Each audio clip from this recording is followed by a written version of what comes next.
Morning. Good Friday morning, everybody.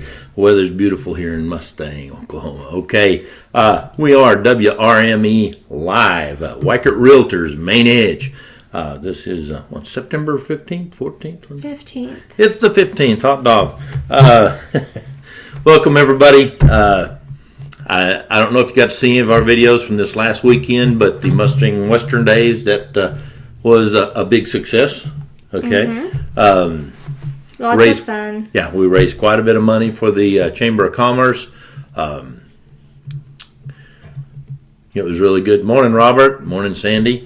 A little bit today, and you guys put some comments on here and let us know what you're thinking. If you're watching, if you're not, hey, got a thumbs up. We like that.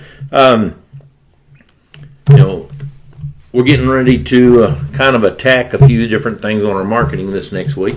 But what I wanted to talk about a little bit this week is the CFPB, the Consumer Finance Protection Bureau. Mm-hmm. And, I generally don't bitch too much about the government, but...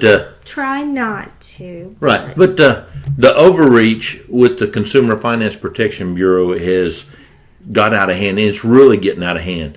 Now, we are very particular with the lenders we use for our clients, okay? We have a half a dozen that we really love, and when you're buying or selling a house, especially if you're buying a house, your lender should go over everything with you, and a good lender is going to make sure you understand what you're signing, okay? That's what the Consumer Finance Protection Bureau is all about, even though they don't really answer to anybody. They don't answer to Congress. They don't answer to the president. And they're throwing a bunch of rules out. This week on a house that I sold, a personal investment property that I sold, I was expected to sign a new form from the CFPB stating that I thought that the buyers were qualified to buy this property. That's not our job. I'd never met the buyers. I sell my properties through another agent, so there's a layer of distance between there, and I just really don't have the time for that. Well, it's a cushion. People sometimes feel a lot more comfortable dealing with a third party than they do the owner of the house, whether they're a realtor or not. Mm-hmm. If they know there's a But when it come down to the closing, and this lender, who isn't one of our preferred lenders, was requiring me as a seller of the home to sign an affidavit that these people were qualified to buy the house. I'd never spoke to these people. I'd never met these people before the closing. Right.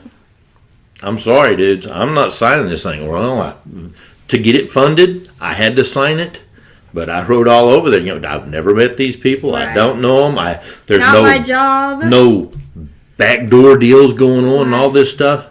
The whole gist about this is know what you're signing before you go to closing. Okay. If you don't understand, ask. Yes, and if you don't understand, and don't say, well, I don't want to ask a stupid question. When it comes to finances, nothing stupid. Ask the questions. It's money, and you're going to be paying for a long time. Exactly right. When you're getting a 30-year mortgage on something, you don't want to be a couple years into this thing going, what the heck did I do? Right.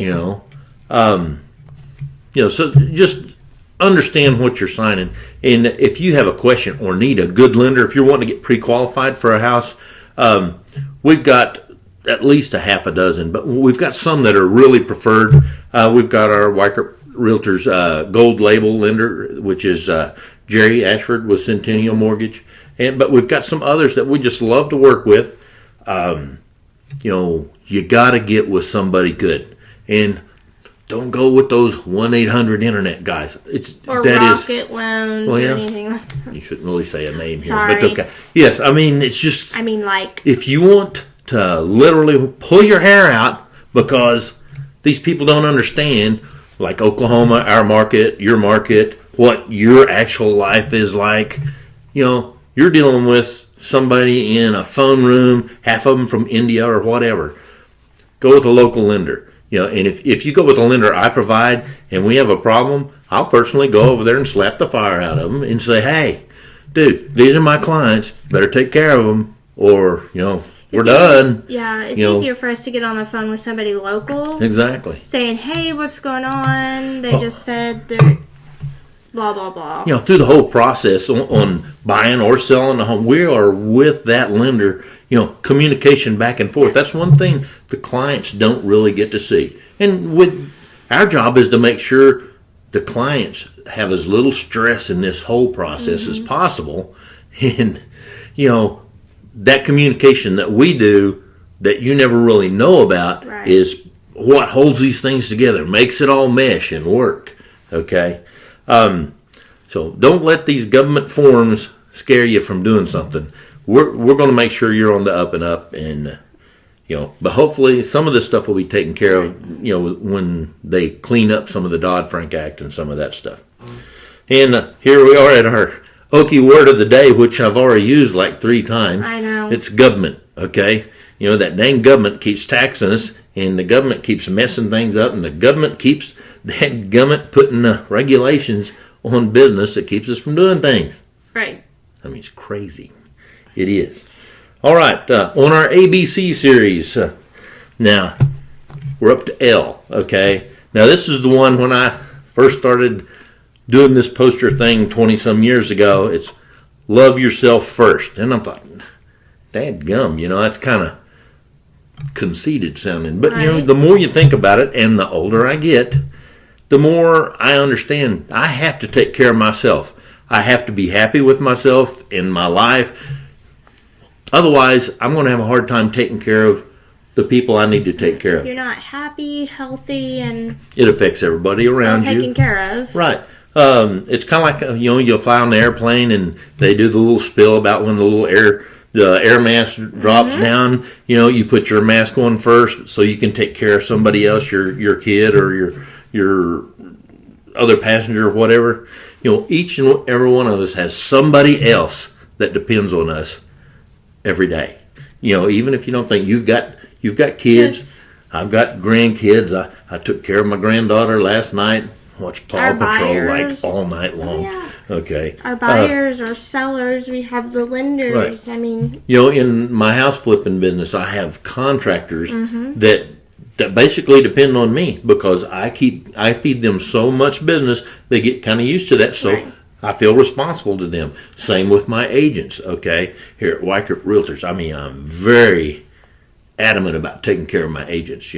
That's a load on me, so I have to take care of myself, my attitude, all that stuff. But it shows in everything you do and we do, or you do with anybody else. If you're taking care of yourself and you're happy and you're healthy and you know what's good, and it overflows into your business too, because I take care of my clients. I'm very adamant about taking care of my clients, and I'm very protective of my clients. If somebody has a predatory lender or something, we're going to get that lined out. That's not going to happen. I've been on the line with a lender for 45 minutes trying to get to who I needed to be to, just to make sure a closing happened. So, yeah, it's just, love yourself first. Don't take that in a negative light. We each and every one of us have somebody to take care of. So let's make sure and take care of our real life. Okay. Right. What else we got today? Well, let's see if anybody has any complaints or suggestions, or you want more information on something, or interested in joining real estate or our team. Call us. Judy says insanity and the government are synonymous. Okay. No, okay, it's synonymous. Yeah, okay. You're right, Judy. And we're not here to complain about the government. I mean, without the government, we wouldn't have FHA loans. We wouldn't have VA loans. Although I firmly believe they could do a better job at managing all those and some of the fees that go along with those. But, that is the world we live in. And no matter what you say about the government, we're still in the best country in the world. It could be worse. Oh, my gosh. I've got friends in Venezuela. I mean, I love them to death, but man, get out of there. Swim, whatever. Come through Mexico. Get out of Venezuela. I mean, it is terrible what's going on down there. and they're blaming it on us, even though they have more. It's a beautiful country. They have more oil. They got so many natural resources. And it's just absolutely a gorgeous country. And to see people starving to death, it just frustrates me to no end. Mm-hmm. And here I am. I'm skipping the donuts this morning because I'm going to the fair. I'm not. It's just that's how good a country we have. When you have to worry about skipping the donuts because I'm going to go eat fair food in a little bit, that's a pretty good country to live in. It just is. All right. Well, I think message, email. Yeah, send us some stuff. Call. WRME@mainedge.com. Facebook Messenger works. Email, phone. Yeah. Send us some Whatever. stuff. We're going to get off here. I'm going to go to the fair, eat some fair food. Come join us at Weichert Realtors Main Edge, where we do real life, real world real estate every day. You guys have a great weekend. Bye, guys.